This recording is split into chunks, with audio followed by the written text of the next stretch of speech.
Hello and good evening to everyone in the show participating through the EPS channel, YouTube, Facebook, Twitter, and LinkedIn. Ladies and gentlemen, today is a massive day, the 100th show of EPS Business and Banking Dialogue. That's right, ladies and gentlemen, we are celebrating today the 100th show. We started when COVID was beginning to spread. Okay? Fear had gripped us all during those days. Uh, it's still there, but I think it's getting abated a bit. We at EPS at that time thought, what can be done by us? We are not medics and police to be in the front line. We said, how can we keep people's mind engaged with information on topics of economy, finance, and payments? We said, let's try. So this novel show was started to take away people's mind from the stress of everyday COVID, and by doing this show day after day, look, we are on 100th day, the 100th episode of the business and banking dialogue is happening today. For that, a big thank you to the participants. Without you, it wouldn't have been possible. Expert speakers, and some of them are already there today. A panel is there today. Expert speakers, and the team which day after day relentlessly put this show across, non-stop, 100 days. Thank you very much. We have video for you to celebrate the 100 days. I request the digital team to put it up, please. Thank you.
Oh, that was lovely.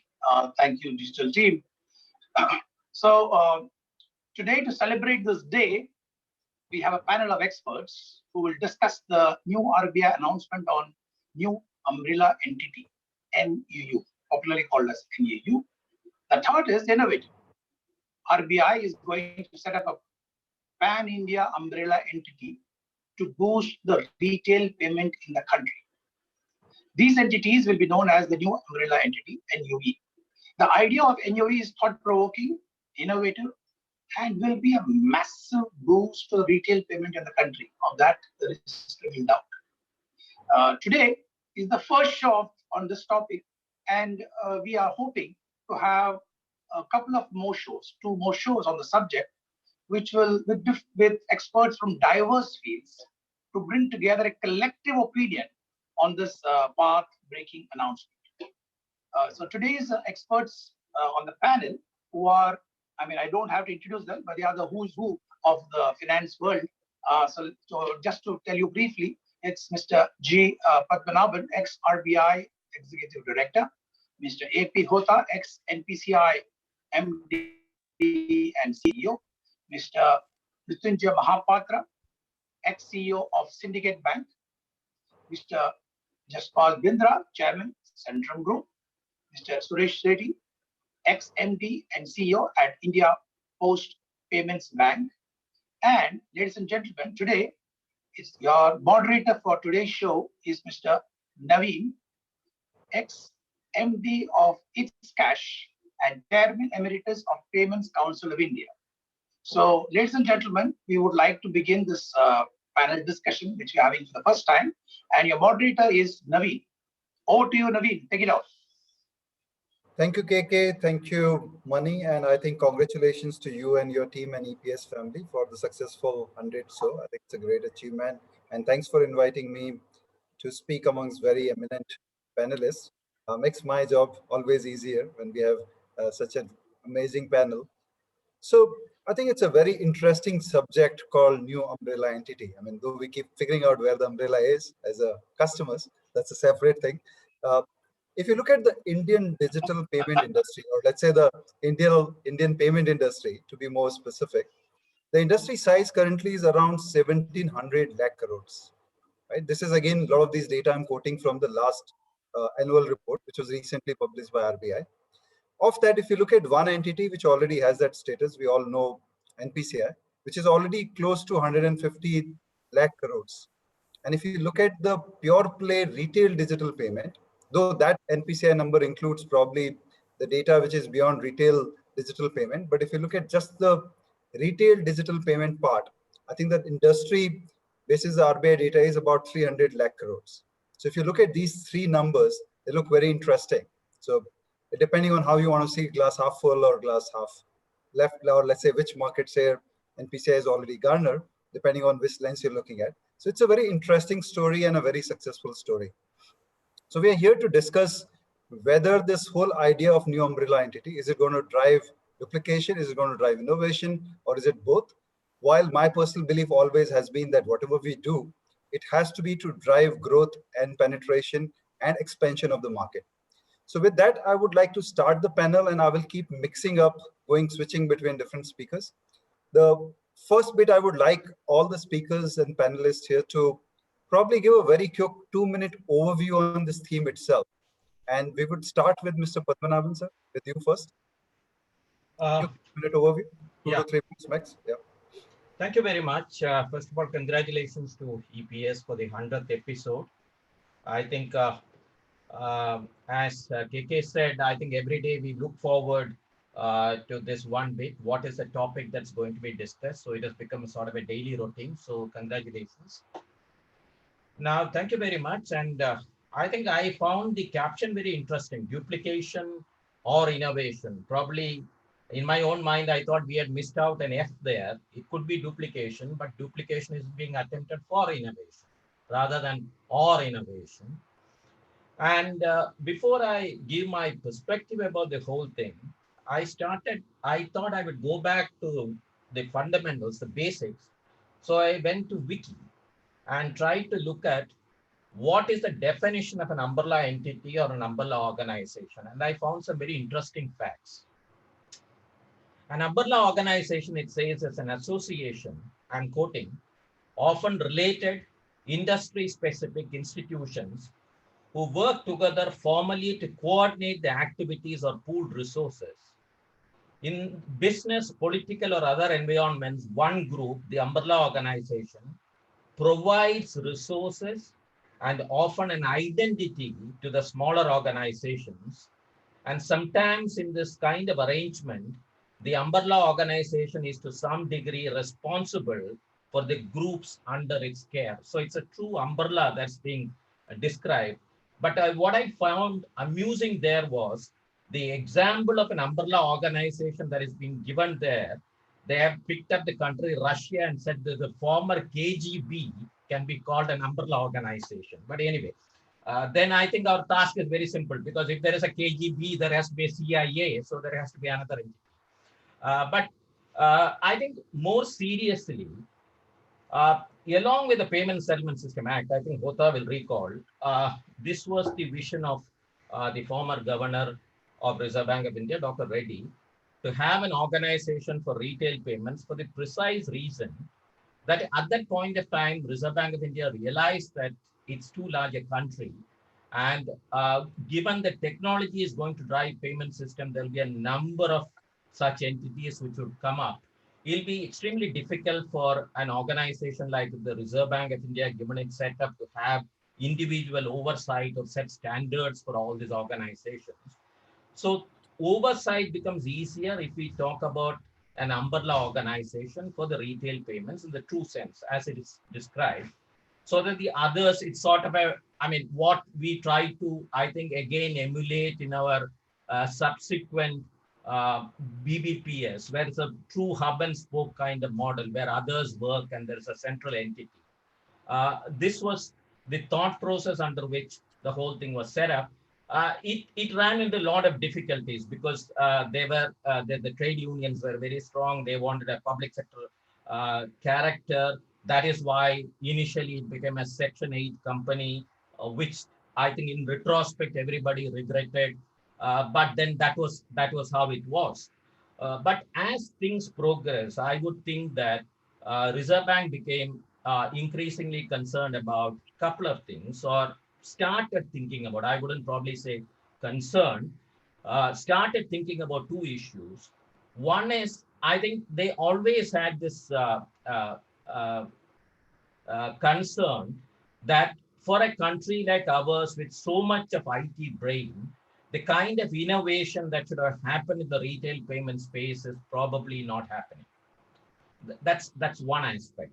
And the second aspect is related to the single point of failure. Once the number of transactions which were handled, or the total portion of the payment system transaction, retail payments started getting handled by the NPCI, it went up in leaps and bounds. Take the UPI, for instance. I think 4 or 5 years ago, we were talking about millions. Now we are talking about billions, and we are talking about next achieving 1 billion a day. This is the kind of progress that could be achieved.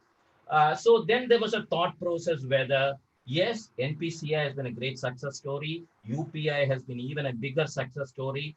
But have they been exposed to competition? Is there been an increased concentration risk as far as the NPCI is concerned? And I would argue that these are the thought process that went into this concept paper being put out by the Reserve Bank of India. Probably I stop here and then I'll come back once we. So Suresh, I'll take an industry view on this theme. That what do you think is this? I'll come next to Mr. Bindra, and then we'll go to Mr. Mahapatra and then to Mr. Hota, deliberately last because he's the one who's been behind NPCI's success. So Suresh.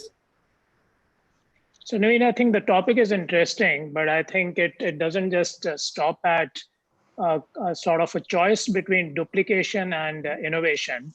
I think Dr. Padmanabhan pointed out rightly. One is to say that as we go forward, and even considering what has been put in place, our biggest achievement to date has been building rails which are completely interoperable.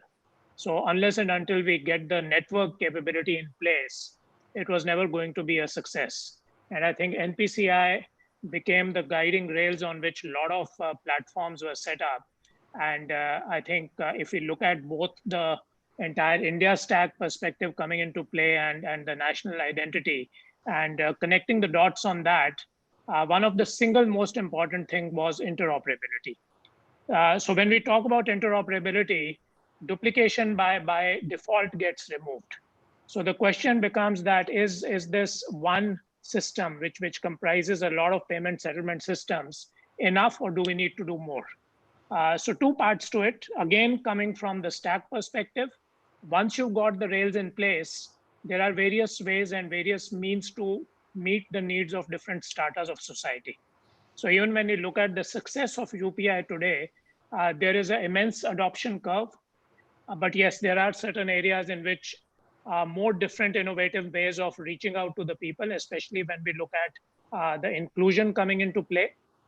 Today, we talk about people who are having smartphones and they are part of this ecosystem. What about people who have no devices? Ours has been largely a mobile first development, but we still need to go to the last mile and make sure it becomes an inclusive ecosystem. So it is about how do we extend it and how do we build further innovations probably in the form of additional rails or in the form of, stacks of innovative products which sit on the current rails. So that becomes a very critical juncture over there. So I don't think it's a choice between duplication and innovation. It is building more products, building more capabilities which can touch and envelop and include more sections of the society out there. It is about looking at different ecosystems which are touched by retail payments and making sure they become a part of this ecosystem. And last but not the least, even if we have another set of national rails being set up, we have to make very sure that they are again interoperable with whatever is already on the ground. So that ability of making sure it's not proprietary networks becomes very critical. So duplication is ruled out. I think it is more about collaboration and building collaborative systems and building stacks on top of it. Sounds good. Mr. Binder? Yeah, so I think much has been said, but I would say in any situation where the opportunity is as large as there is in the retail payment system, because we are already looking like the volumes have become humongous, but we are still very early in the journey. Having a single player is never a good thing. And we've seen that across any sector. When airlines come to mind, Air India, Indian Airlines, and then we had it, we opened it up and you can see what difference it made both to the volumes and to the experience of domestic flying. And I think similar things will happen here, I think. So clearly, I'm not looking at it as a duplication. I'm just looking at it as the concentration is not good and we should open it up. Clearly, that competition will lead to greater innovation. And I think also in some ways, a larger participation beyond banks, non-banks, fintechs, etc. So clearly that is positive. So my vote is clearly that it is the right thing to do, probably much overdue, and it will expand, and digital retail, I think, is the way forward, and this is a step in the right direction. Sounds good. Mr. Mahapatra? I think it was no more a question of if, but when, for setting up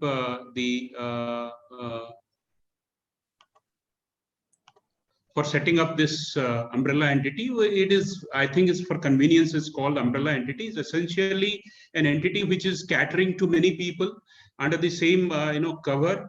So if we look at the evolution of banking in India or anywhere else in the world, initially it started as taking deposits to giving loans, but because they were enjoying the trust of the public in general, gradually two more important things of the financial world got attached to banking. One was advisory and second was, of course, remittance, payment, clearing and settlement. Now advisory, because of the clear conflict of interest, it got separated, and so was gradually payment ecosystem when it became very, very critical to the commerce and economy, and technology progressed. So we saw evolution of various entities which are catering to different kind of situations where the volume, the customer grievance redressal, the ability to carry settlements in a timely manner, all these become very important. But like any other developing economy, we saw RBI coming into this space and operating the RTGS and the NEFT switch, and also promoting entities like NPCI. That is quite natural. This is the trajectory, or this is the path in which every nation has progressed. But now I think the papers that has come in public domain from RBI, a self-regulatory organization, and probably in the style of Institute of Chartered Accountants India, operating in tandem, because payment industry is going to be widely diversified, and technology enables self-regulation and security and all other concerns of the society. So I think it is innovation and duplication, many times they will coexist.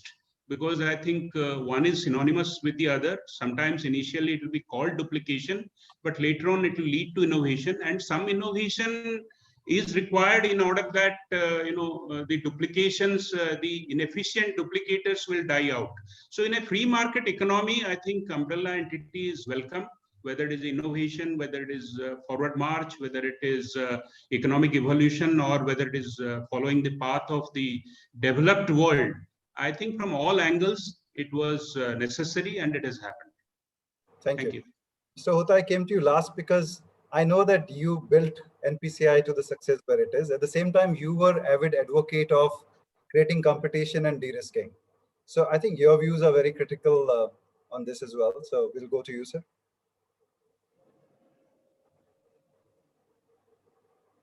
So you're on mute. Okay. At the outset, I congratulate the organizers for extremely relevant, and I'm happy that you have announced there would be 3-4 shows on the same topic to see that various dimensions of the issues of this issue are discussed threadbare. To start with, really, my first observation is this particular subject was under public consultation process for almost 2 years now. A lot of comments have come from lot of quarters. They have been consolidated and the final guidelines have come. So definitely it is not for duplication, and in the conventional meaning of duplication, it is for growth and innovation. Innovation for growth and digital penetration. The current NPCI is not performing well. It has done extraordinarily well. And after Nandan Nilekani coined this particular accolade for NPCI, that crown jewel of digital India, this NPCI, and host of products right from 2010, really right now we see the job that it has done is tremendous. No discussion on payment system is complete without a reference to some of the major achievements, UPI and the domestic card payment system and identity-based payment system, that no discussion is complete worldwide, not only in India.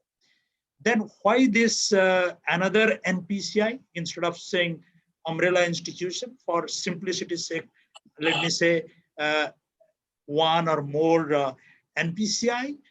Well, it is not that NPCI would fail. At least knowing NPCI very well, and having led this NPCI in the initial 8.5 years rather, I have the chances of failure in a way that it will really create problems in the systems. I do not envisage that, considering the PR, high availability DR, then the DR, and the kind of resilience that has been built. I do not envisage. But I would agree that there is concentration risk because of the country's retail payment transactions. Almost 80% of them are handled by NPCI. And in spite of that, it is a fact that a large number of people are still under-penetrated so far as the digital payment is concerned. You take UPI, although 1.6 billion transactions a month, the number of active customers is close to 150 million. So in a country of really 1.3 billion, maybe 700 to 800 transacting people, the people who have been brought into the digital payment framework under UPI for initiating transaction, 150 to 170 million. Then, of course, in a passive way, number of people who are getting payments to their accounts, like through different kind of BBD and others, are to the tune of about 500 to 600 million. So 500, 600 million people's account are credited, but initiating transactions are number of people are there. Only about 150, 160. There is a plan to really very nicely well out plan for really a billion transactions a day, and also the increasing the number to quite a significant number, 300 million as soon as possible. Still, then the fact remains the penetration level is low. So the concentration risk appears not because it is likely to the one single entity is likely to fail, but because there is a concentration, almost 10 or 12 out of really 14, 15 payment systems are managed by NPCI. Possibly certain areas have not got a focus as it should have.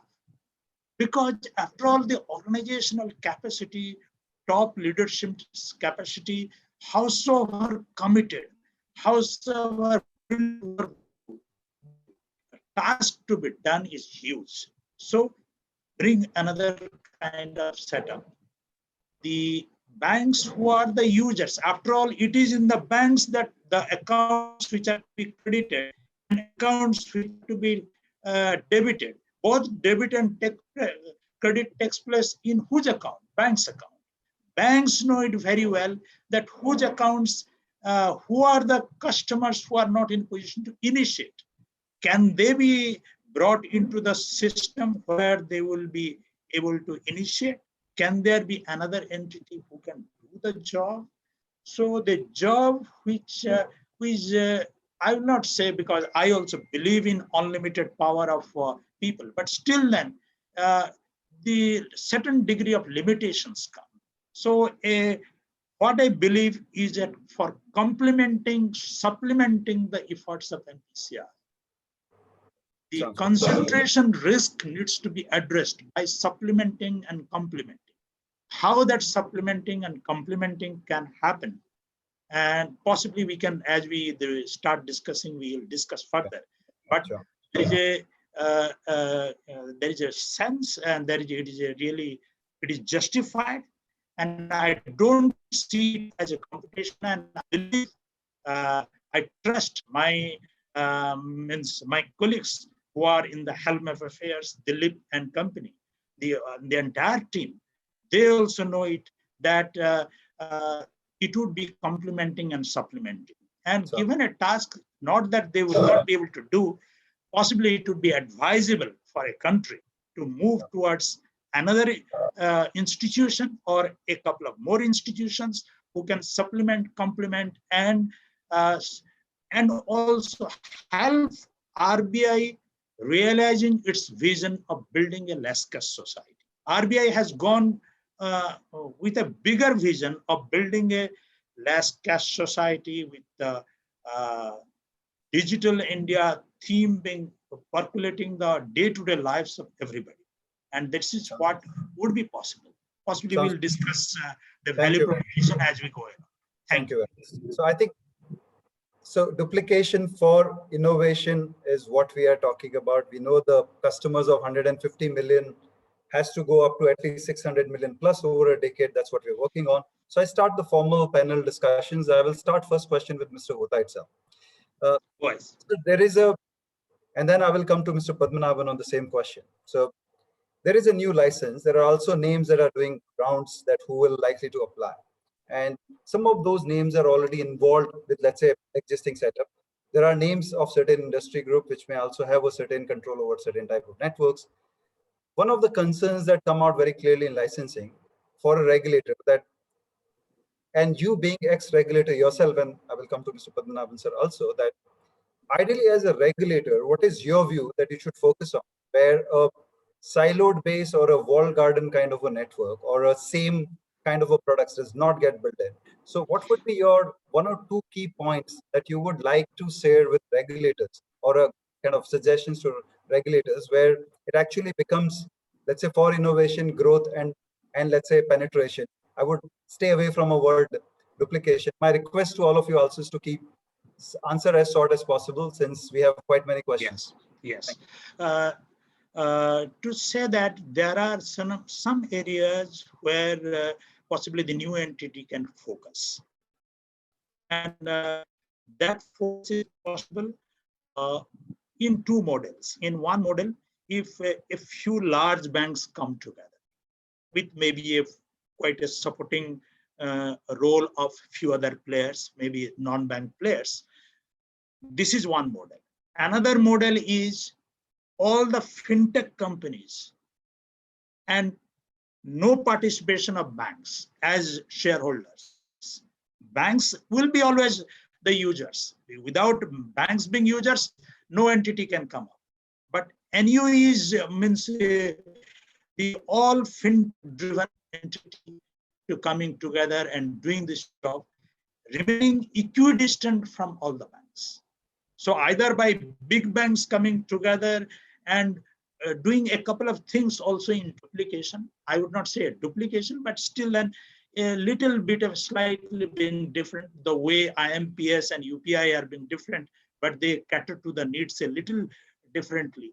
The same way, or all the fintech companies coming with some radical ideas,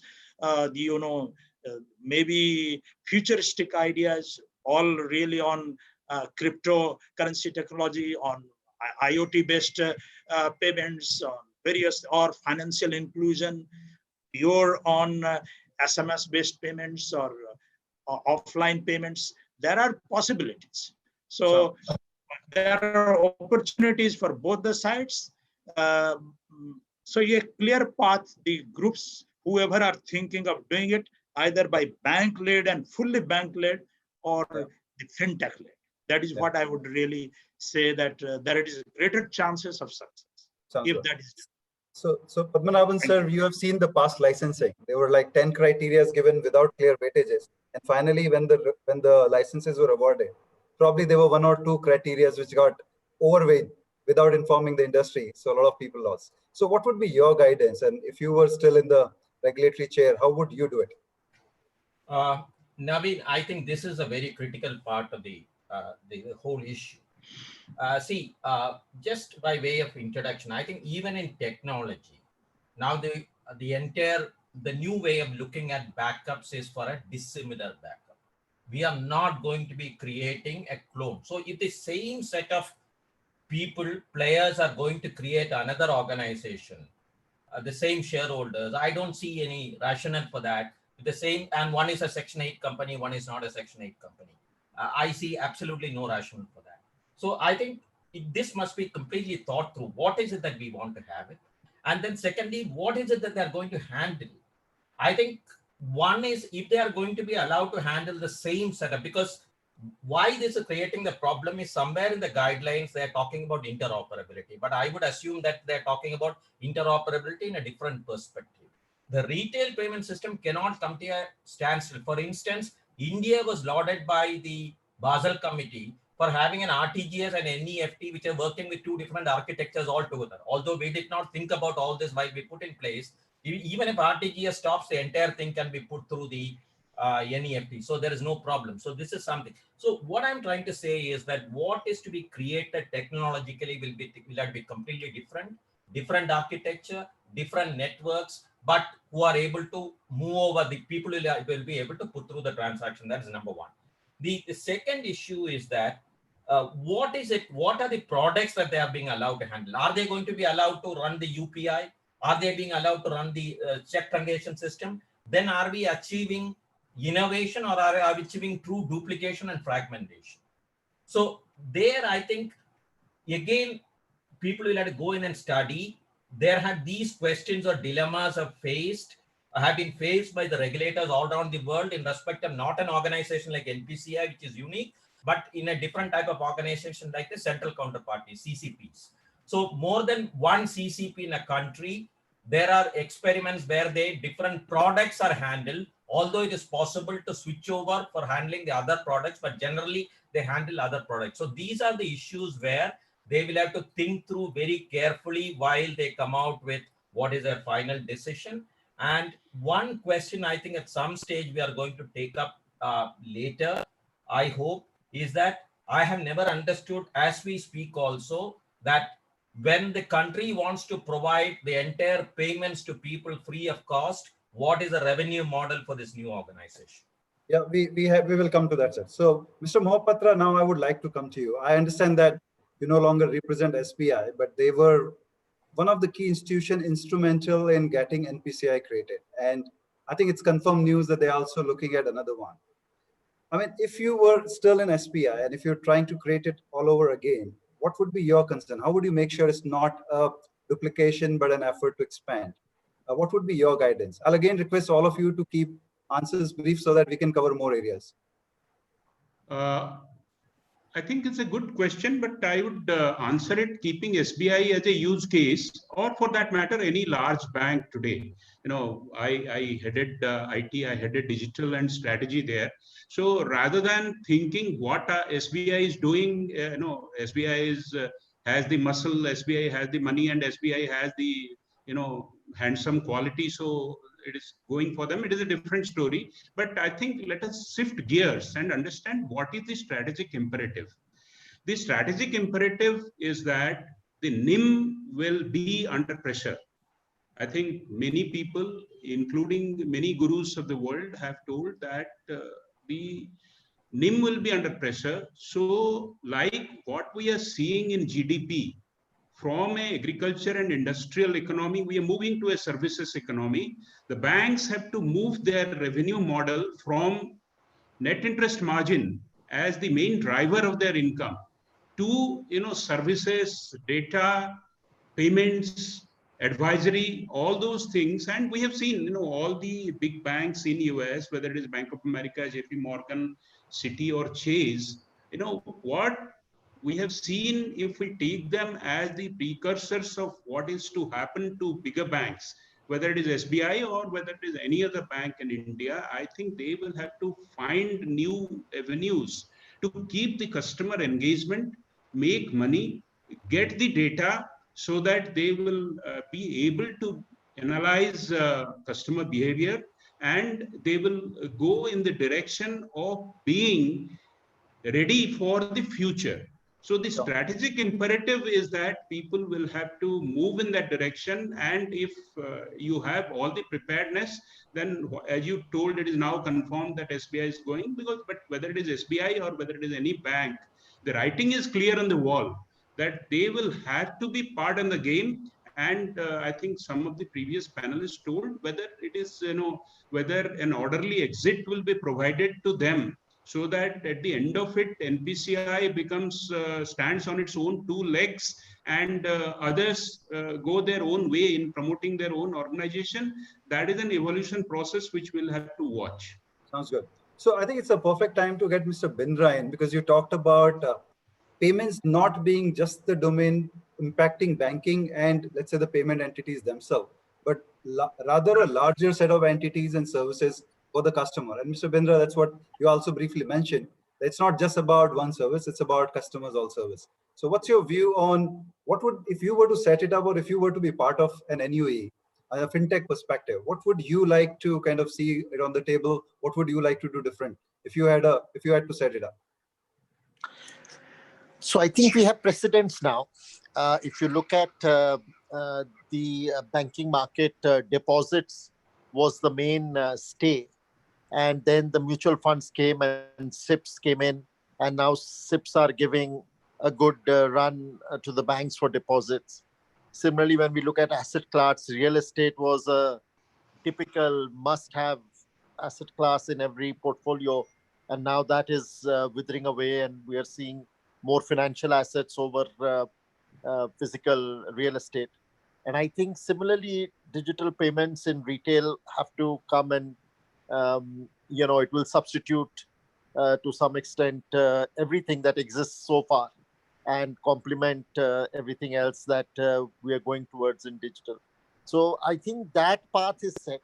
In terms of the non-bank and fintech, I think they get an opportunity to play the payments game, which earlier, because of licensing norms, etc., were the preserve of the banks. So I think that will open up a bit.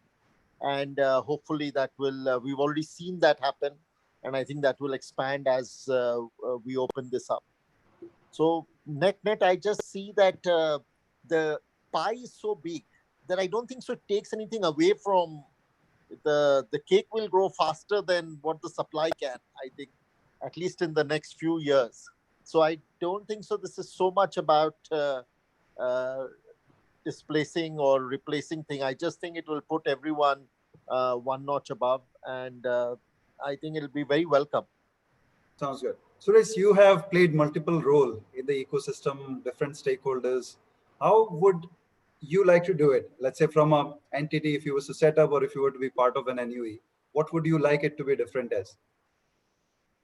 So, Naveen, I think over here also, again, I would take a step back and keep it brief. I think one of the success stories in India has been to take this approach of setting something multilateral, which was done at the central level, and I'm referring to NPCI, to lay out the ground rails to build a set of standards on which the entire retail payments could be set up. The fact that the way it was structured allowed both big tech and banks to play in it.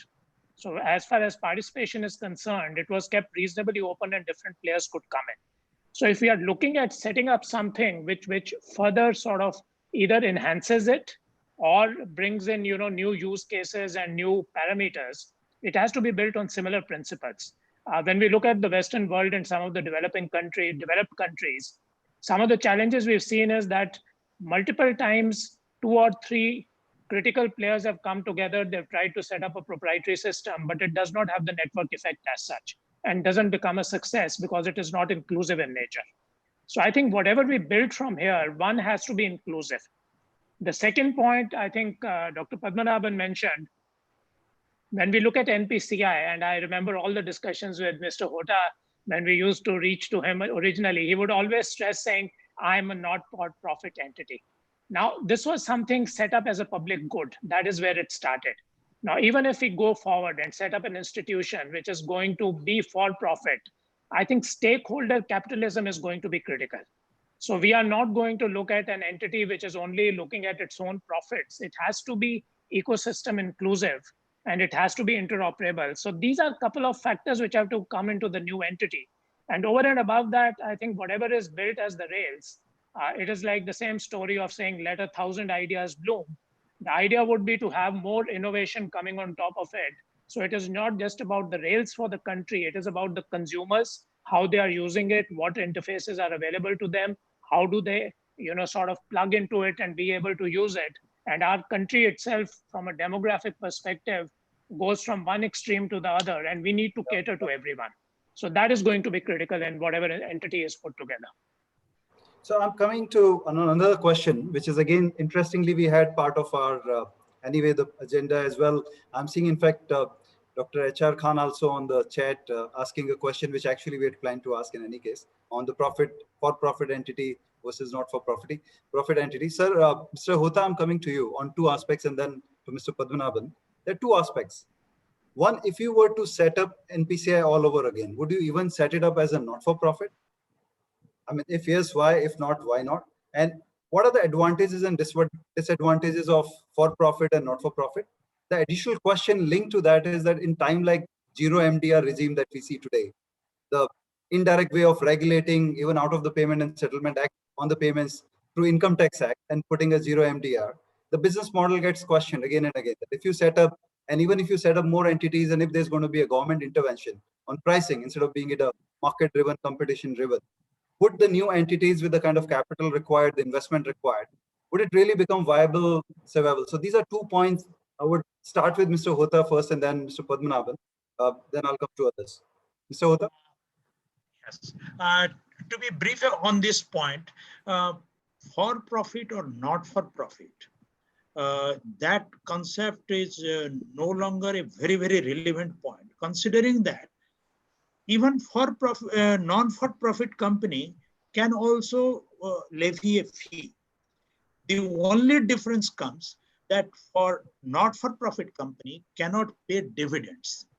So if the shareholders of the new entity are looking for a dividend, one that every year after a couple of, means 3-4 years or something, possibly this is, they will have to necessarily go for a for-profit company if they are looking for dividends.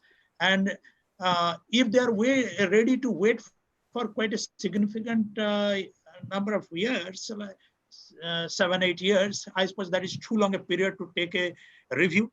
And after some time, they can really change the structure as well. Not that it is not possible to change the structure, that once you start as a for-profit company, you cannot become not. Would you recommend NPCI to change the structure, sir, now? Would you like NPCI to change and unlock the shareholders' value? I suppose it has worked well for NPCI, not for profit. It has really given rich dividends. It has given a good value to NPCI at that point. RBI being so supportive, the government being so supportive, if we talk the words dividend, it would be a dirty word. At this point of time, even there is no need, because that money is already coming, dividend, and the banks are not hankering after, the shareholders are not hankering after dividends. But if a new entity has to come up, and the new shareholders, if they can't contribute to the capital required for this kind of innovation and development, they would have to necessarily tap for a few more strategic investors, and possibly that would be quite helpful. So at this point of time, going for profit, and as Mr. Mahapatra really also pointed out, really that banks would also be would be under stress, and possibly from this investment, even if not the profit, really, if there is some mechanism comes, some way of really reducing that particular cost, it would make sense, may make sense. So it is not that much of an issue. And also the additional issue that one bank cannot become the shareholder of two banks. Possibly the matters can be sorted out in a legally compliant manner. There is no difficulty about that. After all, the customers maintain the account with banks only. If the entities are there, they will participate in all. And bank like large banks, obviously they would like to be shareholder in both without being in conflict situation. And the percentage that the possibly RBI at some point of time may come out with more specific circular, possibly that issue would be addressed. I'm pretty sure of that. So it is not a very big issue. Sure, sir. Yes. On the zero MDR, if you want to add anything, sir. In that on zero MDR, obviously nobody. Model, yeah. No one really wants that it should be zero. Obviously, the banks are the major stakeholders and the intermediaries. Although the circular, zero MDR circular doesn't talk about the intermediaries. But if the banks do not get the money, how would they really fund it to fund this thing? So it is not a good idea. It has to end at some point of time. It is a matter of time only. I hope the government would realize that zero MDR is not a good idea. They wanted to do a little moderation, but where to moderate, whether to reduce by 50% or 30% or 40%, possibly it would not have that dramatic effect. Zero MDR sends a message. Yeah, it could have been proportionate to the value and volume. Yeah. So, Mr. Padmanabhan, we come to you. It will be possible to work it out. Maybe for some time, for a dramatic message to be given, zero is the nice word to go with. At some point of time, it will be, they can come out with some proportionate value. Sure, sir. Yeah, Mr. Padmanabhan. Thank you. Thank you, sir. Naveen, I think my personal view is that I think basically we are mixing up two issues of not-for-profit and MDR. I'll try to come to that. I was just trying to compress the time, so I just so very quickly, what I'm saying is that if we have to create another organization and make it not-for-profit and as successful as NPCI, I think it is not possible today. I think there are a few things we must understand. I think there were certain things which Reserve Bank of India handed over on a platter, heavily subsidized, the government supported, and for initial period of time, they got the best of talent, paid the market-related salaries. but they were allowed to collect fees for their transactions. Now we are talking about an organization where from day one, there is not going to be anything, which is a big issue. The second thing is that, please understand, I think Mr. Mahapatra made this point, and I think even Suresh, that this is a public good. So when we are talking about for profit, basically there are 2-3 things which the regulators will take into account. One is the due diligence on the promoters, which will be very, very critical. The second is it'll be widely held. I don't think they will allow the concentration to happen as far as the public utility entity is concerned. But if a new entity, assuming that these things regarding MDR will settle down, will have to put in infrastructure for putting all these things. They need to take money. And who is going to put the money if you say that your money is not going to fetch you any demand? Who is going to come in and put that money? Earlier, I think the banks, public sector banks, permit me, sorry to use this word, were bulldozed into putting this capital into NPCI. It is no longer possible. Now, I don't think the SBI, which you pointed out, would be showing interest if this is also a not-for-profit company. Nobody would be interested. So I think it has to be a for-profit company. And basically, I think to attract talent, to keep talent, and first of all, for investments to come in, it must be for-profit. And for talent, the best of talents in the industry, because we are talking about technology-led payments happening in future, you would have to have the best of talents, pay them well. You need to be having an income stream. Both these are critical if we are going to make otherwise, I think instead of this NPCI, I think they will also start feeling the heat if this is not getting resolved, because nobody is going to put additional money. They are not going to get the income stream. How are they going to maintain paying the market related salaries? This will become a question mark very soon. Yeah. So, Mr. Mohapatra, I think you'd already covered some of your points earlier, but I'll still come back to you if there are anything left to be added further on both the topics, since both are linked to the business model of these companies, right? Whether zero MDR as well as for-profit or not for-profit. I just want to add that, what Mr. Hota rightly told is that not-for-profit is not in the sense that only as per the legal dimensions of it, probably they cannot declare, a dividend or whatever. So in that case, I think there is another mechanism, because world over, what happens is that people make money by change of ownership or, secondary sales, in which the inherent value is discovered, because as they say, wisdom of the crowd, the collective wisdom discovers the inherent value faster than the books of the company. So if the listing is permitted at a later stage, and the potential, because regulation is not a static thing, licensing is not a static phenomenon. So going forward, if we look at global case studies, what has happened is that these even if we look at foreign direct investment, most of the money that comes in, I think originally it is envisaged that 70% of them will get listed in the stock exchange, and as a result, the investors will make money. But hardly about 25% get listed. The remaining 45%, what happens is that whenever there is a competing entity or a consolidation or synergy value is seen, then others will come over to buy it out, and money is made there. So we must also bring the financial dynamics into this. So I believe that as of now, there must be a revenue model, and we must look at various scenarios and various cases, and I'm sure RBI is aware about it and they're looking into it. The financial structuring is equally important as the technology or the ownership issues that we are looking at. Sure. You want to comment anything on zero MDR issues? Because, I mean, as a public sector bank, you also have to implement all of those.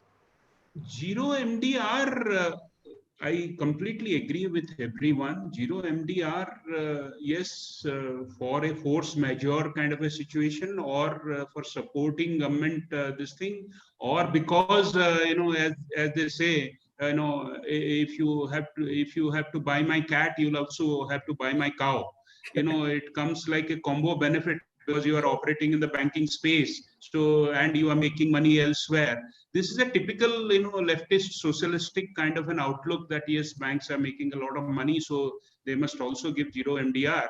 But zero MDR, I don't think on a standalone basis, if you want to innovate the payment space, I think zero MDR is counterintuitive. Sure. So, Mr. Bindra, I'll bring you in here on 2 points. One, I think intuitively we are hearing Mr. Hota and others all saying that while all you cannot do is the distribution of dividend, but we are actually still saying very subtly, but that we can't unlock the value. The real value of entities when you create scale, when you create valuable business, is reflecting in your enterprise value. I haven't seen any specific examples where entities were listed and got capital infused or values got unlocked when they were not for profit. Have you come across any such kind of examples? Would you ever do a not-for-profit company for a business which is scaled, which is good? Any views on that? Would you also have comment that should government at all put any restriction on a private businesses, to put any commercial restriction or a zero MDR kind of a situation? I mean, have you seen it in any other businesses? Would you even, let's say, recommend such things? So, David, the best example of not-for-profit company which has unlocked tremendous value is the credit card company Visa. Visa, for large part of its history, was a non-profit company. Yeah, but they converted, right? Eventually, that's only yes, when so they got converted, but valued. Very late into their journey, when they had built tremendous size and scale and global reach, etc. So I think, I think the profit or not profit is really more a combination of the participants, what they would prefer. Many people would just prefer to grow scale and then, sort of encash value, as was being said earlier. But some may want regular dividend. So I think it would depend on them. But I think there are other cases as well of companies that have started in commercial arenas and payments. Very obvious example in payments are these two, Master and Visa. But on the zero MTR, on a very personal philosophical basis, I don't think that that is a principle I agree with. But clearly, as has been said earlier, it is the cow with the cat kind of theory that the government has practiced. Sure. Sounds good. So, Suresh, coming to you last, you again have seen it close quarters. You also were running payments bank for India Post, which was a government thing. What's your view, having seen all of it? That are these the right solutions, zero MDR, not for profit, in today's time and age, when you can already see a lot of things around you, when you can already see a successful model? Would somebody do that in today's time and age, or should they do? So I think, Naveen, a lot has been said with the other participants just now, but I think 2-3 things. We are talking innovation. We need to have the ability to therefore attract the right sort of talent to build an organization like this. Because if we are clearly saying we need more solutions, we need to create alternatives, we need to make it, reach out to different business models, people come first. So the ability to attract, and if it is not a subsidized model like was earlier with NPCI, then clearly it's a for-profit organization which has the ability to attract the best and fund for it. Any sort of restrictions which come in the form of a zero MDR regime actually play adverse in the long run. While there could be certain situations at the beginning to introduce some of these measures, but ultimately free market and free discovery of price becomes very critical, because at times we've realized, and we've also seen when we play even in the inclusive sector, people are willing to pay. People are willing to pay to be able to access services, receive services. Now, to assume if we give them everything free, it will work better is not the answer. It is about creating the right experiences, having the right technology, creating the right interventions to have everybody come in, rather than saying everything is free. So, the quality should not be free. It cannot come as a compromise. So I think it should be for profit, with the ability to get the best people in place to be able to do the innovations that we are clearly calling out over here.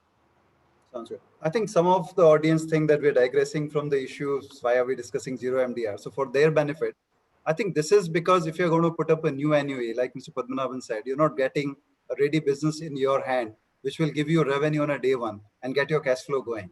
So if you start a product and if there is a precedent that any product that's successful, the government can intervene and say that, hey, you can't charge revenue from tomorrow on this product.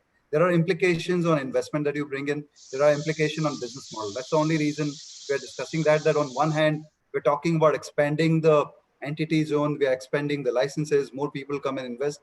But things like this can affect the business model. So whoever comes need to keep it in mind, and it's also feedback to probably the policymakers and others that when we want, on one hand, growth and expansion to happen, more capital, more entrepreneur energy to come in, these issues derail that objective.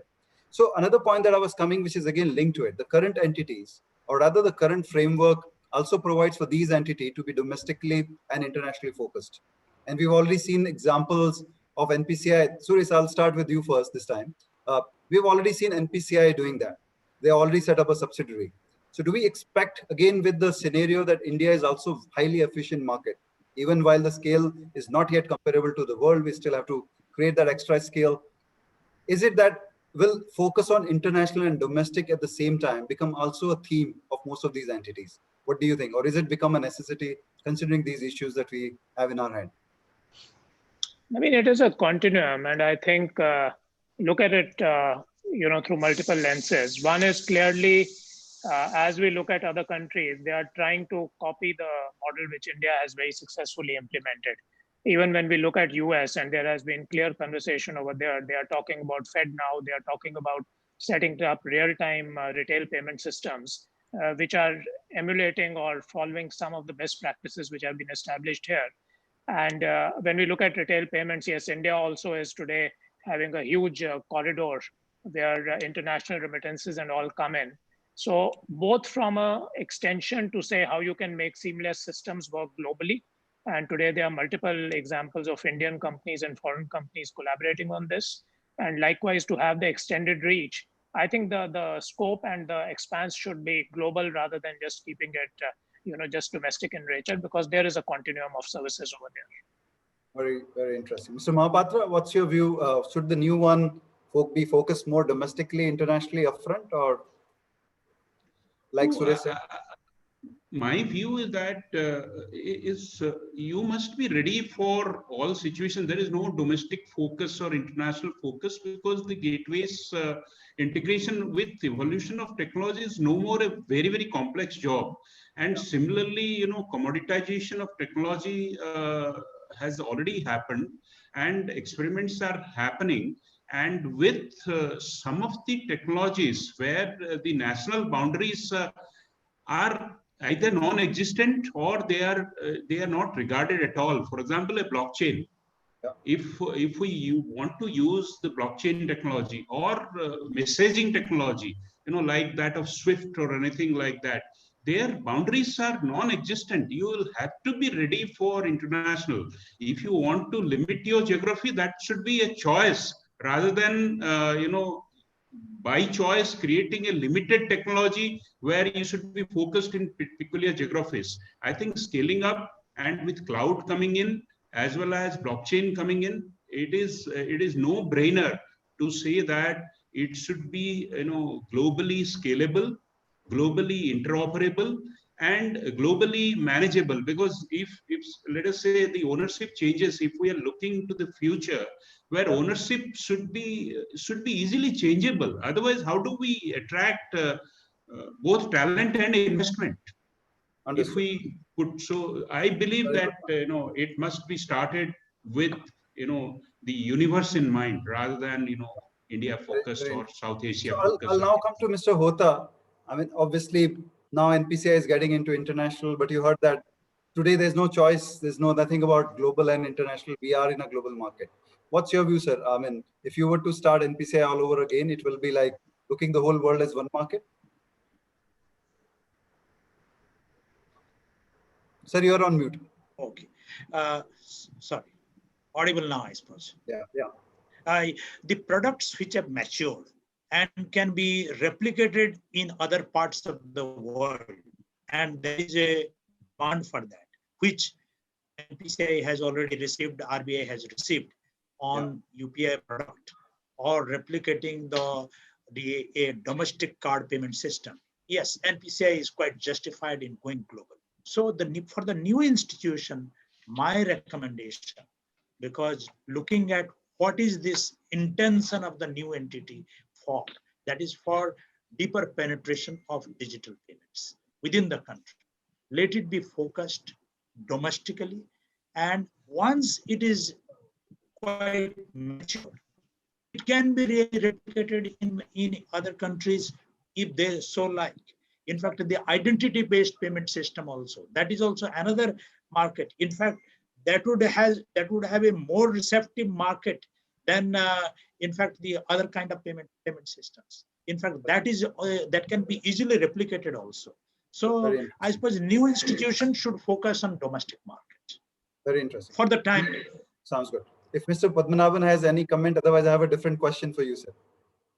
No, a quick comment is probably I'm not entirely in tune with Mr. Hota, because I think we are talking about two things. One is the product, and the other is your flows you are able to handle flows internationally.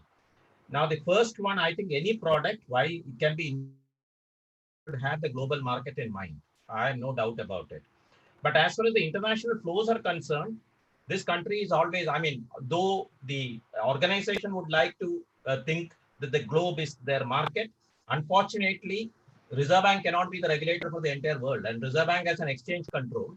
And as long as there is exchange control, these entities, without the involvement of banks handling foreign exchange remittance, could have huge implications, given that slowly, having traveled a lot under FEMA, I think these days, with the kind of issues developing, we are going back to Faraday's. So we need to be a little bit careful about it. So I had this funny question, which, I mean, I always baffled that we have let's say three or four networks. So NPCI is called umbrella entity. Of course, you define the Wikipedia definition, and looks like then we'll have to put a row out there. That's a separate thing.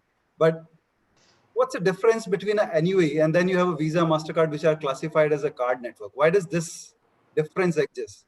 Does it mean that all of them eventually will be under the same bucket, or how would it work? I don't understand the difference.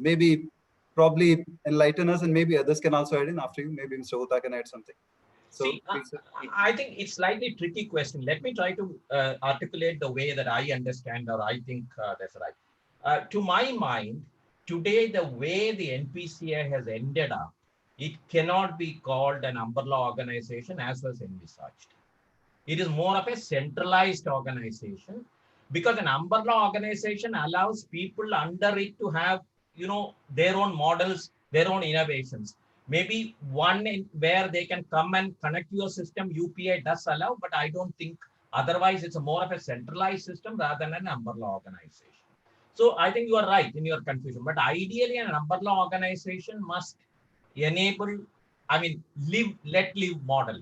Live, let live model, I think in the modern context is a very tricky subject. So are you saying technically all three or four institutions are more or less of a similar nature? The way they are working today, except that probably, the way they are working today, except that as far as NPCI is concerned, as far as the country is concerned, there are certain things which goes only to NPCI. Otherwise, I think the RuPay works the same way as Master Visa, the same way.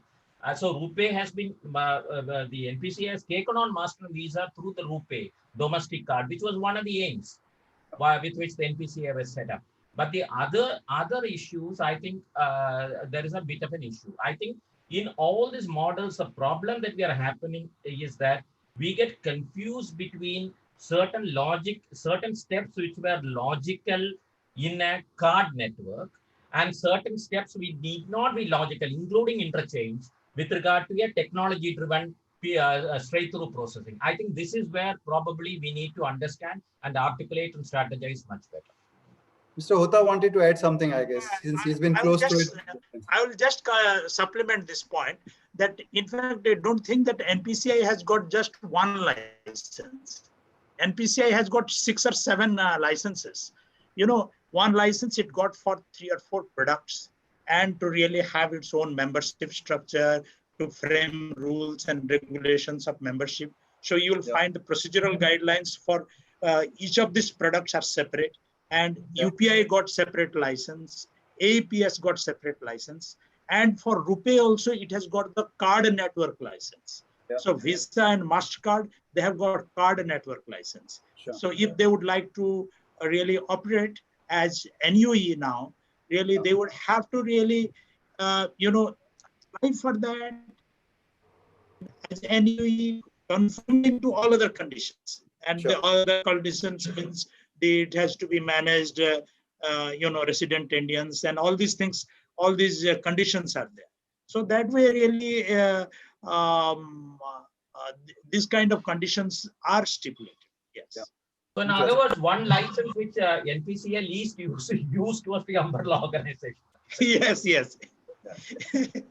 But over a period of time, the work becomes so much one after another, but the definition of umbrella institution by really whatever Wikipedia or other things are originally conceived, many things have undergone a change over a period of time. In fact, again, in a lighter vein, I sometimes wonder whether we understood umbrella inverted. Right. So on a different note, I think we will jump into questions after this one last question, and we will start with Mr. Bindra this time. So my understanding, and I may be wrong, but hypothetically, I see about 9 to 12 entities interested in applying.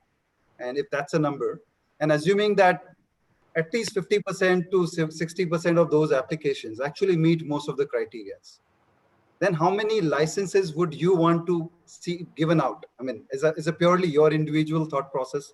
Not, we know that RBI would stick to that number or what is in their mind, but hypothetically, so Mr. Bindra, if you were in their chair and if you see these licenses and looking at the opportunity, looking at the still a lot of things to be done, how many would you see to be out there in the market? Any number? So I would say that given that the scope is so large, I would err in the benefit of more than one being given, but not too many more, because I think we've seen this in payment banks, in SFB. There is just giving away a one-time 10 licenses hasn't worked as well. Okay. So I think at an first stage, I would hope they would, if I was in their place, I would be thinking of 2 maybe.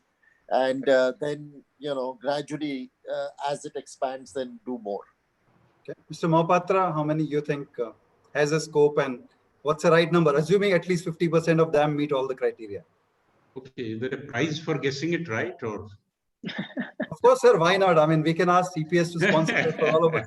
No. See, let us look at the circular, or what it says is that these will be processed in the order that they are received.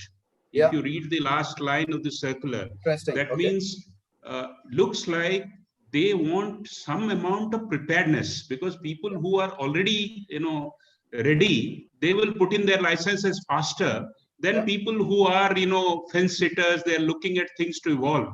So they are looking, I think Reserve Bank of India and the other policymakers are looking for some amount of basic preparedness, and for want of anything other else, because everything being equal, whoever put in the application first is supposed to be more prepared than anybody else. So I believe that there will be, Reserve Bank of India, if I were in their shoes, then I would give 3 or 4 different flavors. One probably a technology company-led consortium, one probably a bank-led consortium, and one probably a fintech-led consortium. Because unless we have leaders of different flavors, I think if we give 3 more of the same thing just by evaluating the capital criteria and the other talent criteria, I think the purpose of doing this reform will not be served. Yeah, no, very good point. I think I didn't know about this sequential thing. That's interesting. Suresh? So, Naveen, I would sort of endorse the thoughts which Mr. Mohapatra shared. Yes, it should be, sort of in a way getting different participants together. Now, in what form they come and how they come together is going to be another question. But yeah, it will bring different aspects and people with a different view of the retail payment space, either as users, either as fintechs or banks, whatever. I think that would be an interesting sort of combine. But yeah, again, it's not about too many licenses. It's not the quantity, but the quality and the business models they bring and the and the areas they address should be the basic checkpoint. But I know you've been asking all the questions, but let me bounce it back to you, because when I look around, we have bankers and the regulators. With all due respect, you represent the fintech industry. So I would like to hear your views also, and where do you see this going? Well, I mean, of course, I would also be a serious contender. And again, I want to disclose it upfront so that any views you see biased, because I'm also might be a applicant. So it's known to all the audience.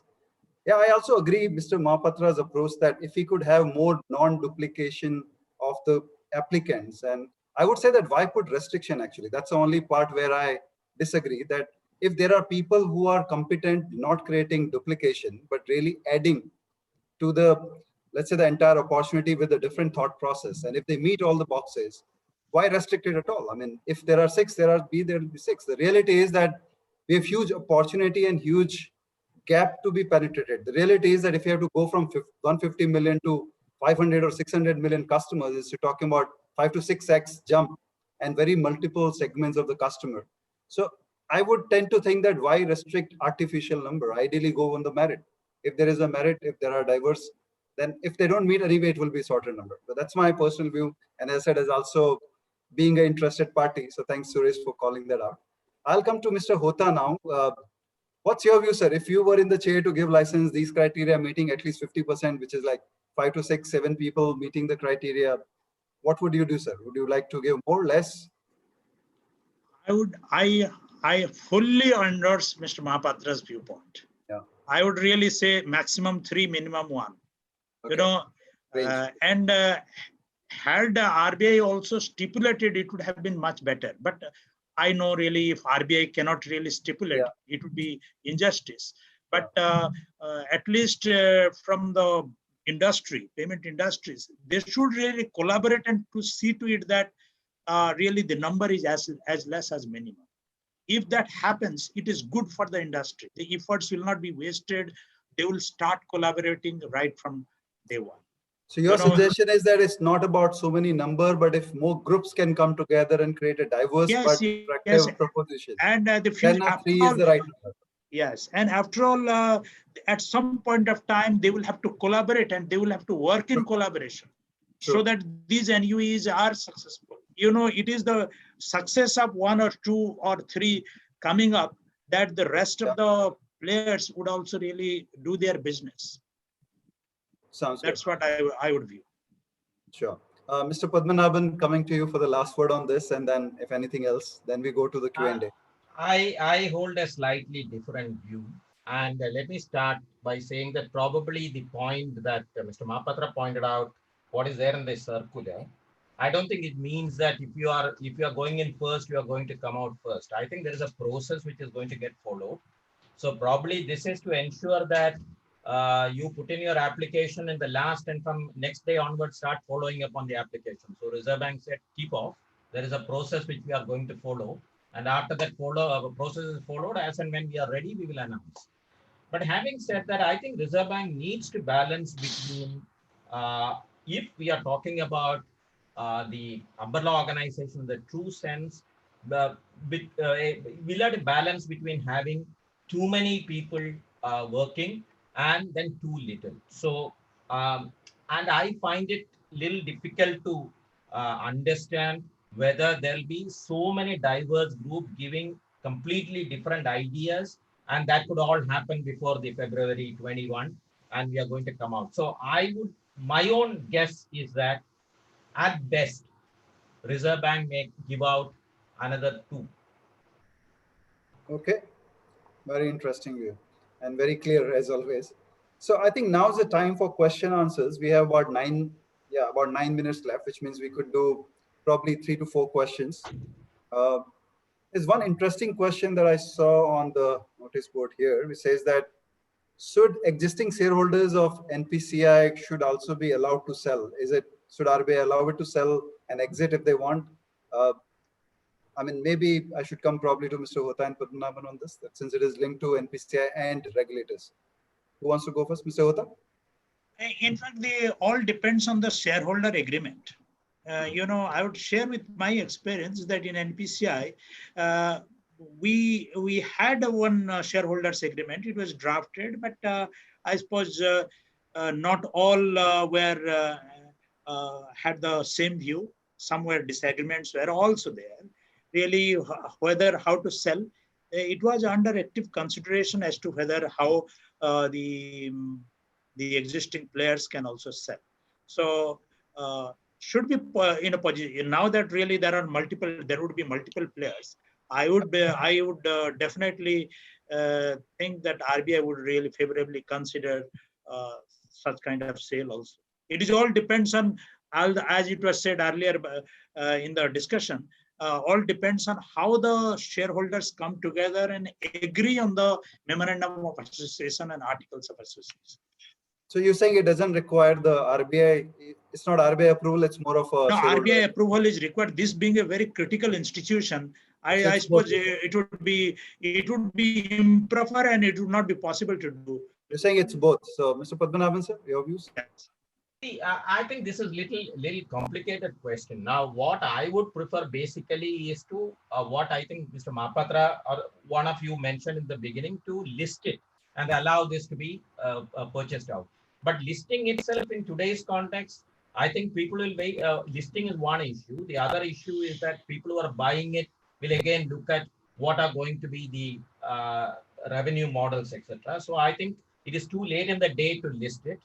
And otherwise, they should be having the freedom to move on if they are having. So how is this going to be operationalized?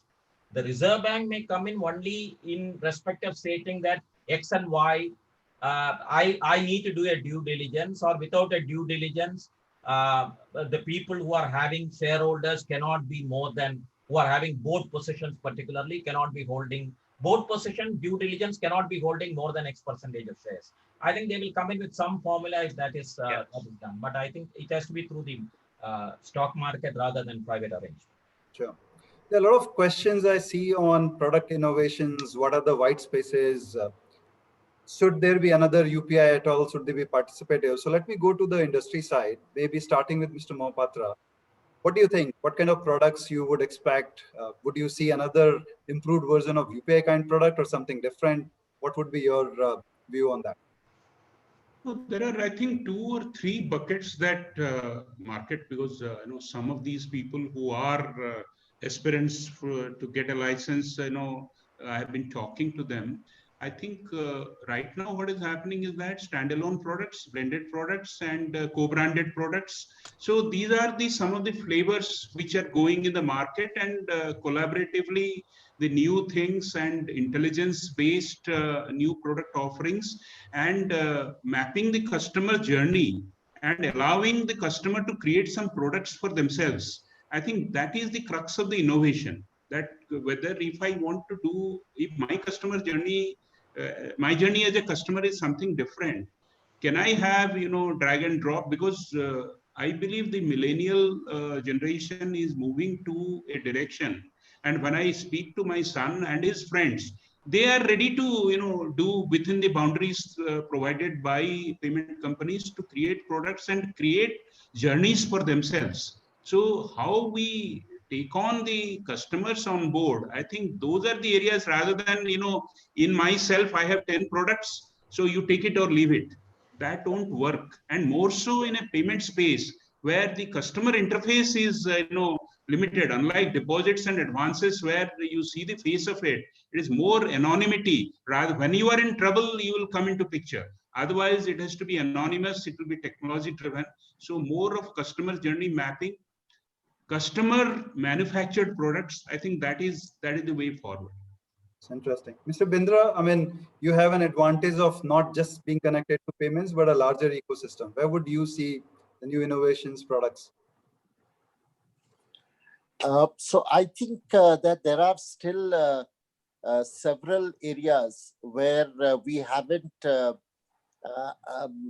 progressed sufficiently. So I think a little bit more of the same of what is happening. But there are things like fixed rate payments, which we don't have today, which we can pre-program from now. That is just another innovation. So it's not really, it doesn't require a new platform or anything. But I think my real expectation is that there will be several innovations if we have more players, because each one will then try to, other than just have larger market share, will also try to find their own niche. And I think in the niche, we will get the innovations. Sure. Suresh, just a quick 1 minute before we go for a vote of thanks. Yeah, Naveen, so I also believe that I think some of the things being called out, as we see today, it's a era of customization and specialization at an individual level. So you're virtually sort of putting it in sachets. So that is one area. And we talk about neo-banking. It's about all the experience in the hands of the consumer and how you can meet the needs of each individual consumer and use technology to be able to create those experiences, which in an earlier scenario was not possible. So it was always at mass, or rather, that is how technology was in the hands of the consumer. That is one. The second thing clearly, which I do strongly believe, is somewhere the play of assisted models in this country. Because even today, in the hands of the consumer, a lot of people cannot become digital first. We are, yes, becoming a mobile first sort of economy, but digital first may not be there. So an assisted roadmap to get people to actually be part of the ecosystem and creating products which enable that is also going to be an equally important component. Sounds good.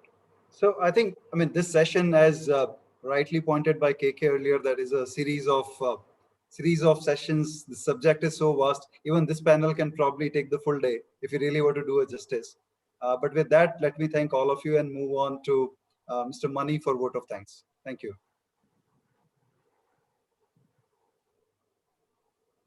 You're on mute, Mani, the famous one-liner. Thanks a lot, Naveen. And it has been an interesting session. I just couldn't basically move my eyes off the screen.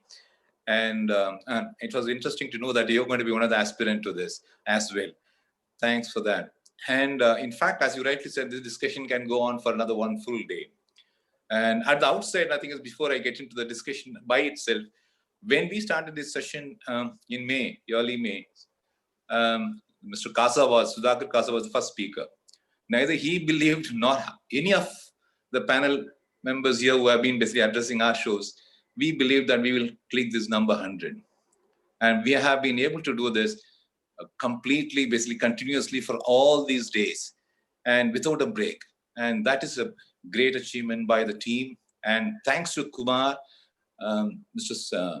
Vivek Sangle, Tapash Talukdar, and the support team behind him, they have done a tremendous job of putting this show throughout the days and days, continuing to do it even now. In fact, they moved basically just from 3 to 4 to now 6 to 7. So today it was about 7:30 because of a special show of the panel. So thanks a lot for all the speakers who came in. Mr. Padmanabhan, sir, it was your basically just thing. I always thought that thing is you're going to give a different perspective. Thanks a lot, you gave it one. And I also basically just thank Mr. Jaspal Bindra, Mr. Pota, Suresh, and Naveen, and is there, I missed up somebody? Yeah, Mr. Mahapatra, who have been basically just great help to us in terms of basically even understanding this much before you had the session. And he had the same view, which possibly Mr. Padmanabhan said, no, it may not be the same. But all of us have that one view. The first applicant will get the first priority in processing this application to the bank level. Thanks a lot, sir. And I continue to basically just seek your basically support and blessings in continuing the show. And as well, as far as this is concerned, the NU is concerned, it is a very, very large topic to be discussed. I don't think so. There's one group of discussion will do. We continue to have minimum 3 discussions in alternate weeks on a similar day, Monday or Tuesday, possibly next Tuesday, the next to next Tuesday, and bring out the best from the speakers in making all of us understand exactly what is that which is going to span out. Ultimately, if it is going to help the payment system, ecosystem in the country, all of us will be benefited as a party to that. Thanks a lot. Thanks for coming. We should celebrate when KK hits 100 as the anchor also, as the moderator also. I think very few people have the ability to moderate such varied sessions. He will become costly, sir. I think there are a couple of channels asking him. So he has evolved himself as a great, basically just moderator. I think that was our strength. And being anchored by himself, I think he has basically done evolution to be on the media industry. Yes. I think Mani, by thanking the moderator, everybody thinks that all the panelists and speakers were very aggressive. They needed moderation. So can I guess that was for KK, not for me. As long as that's fine, it's good. So while I would thank all the panel members, I just thought we have left out one. We should take a question from the media. So if you are okay, can we take one question from the media, please? Yeah, please go ahead. I think it should be fine. Yeah. So digital boys, can you unmute and get one media guy, because they've been asking to ask a question.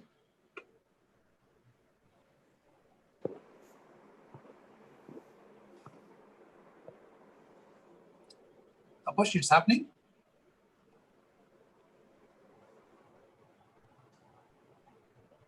Okay, I think maybe they have finding it difficult now. So, okay, thank you very much for the time that you all have spent with us. 1.5 hours, excellent contribution. I think I learned a lot than what it was earlier, and I'm sure all the participants have enjoyed discussing this. Like I said, this is the first of the show.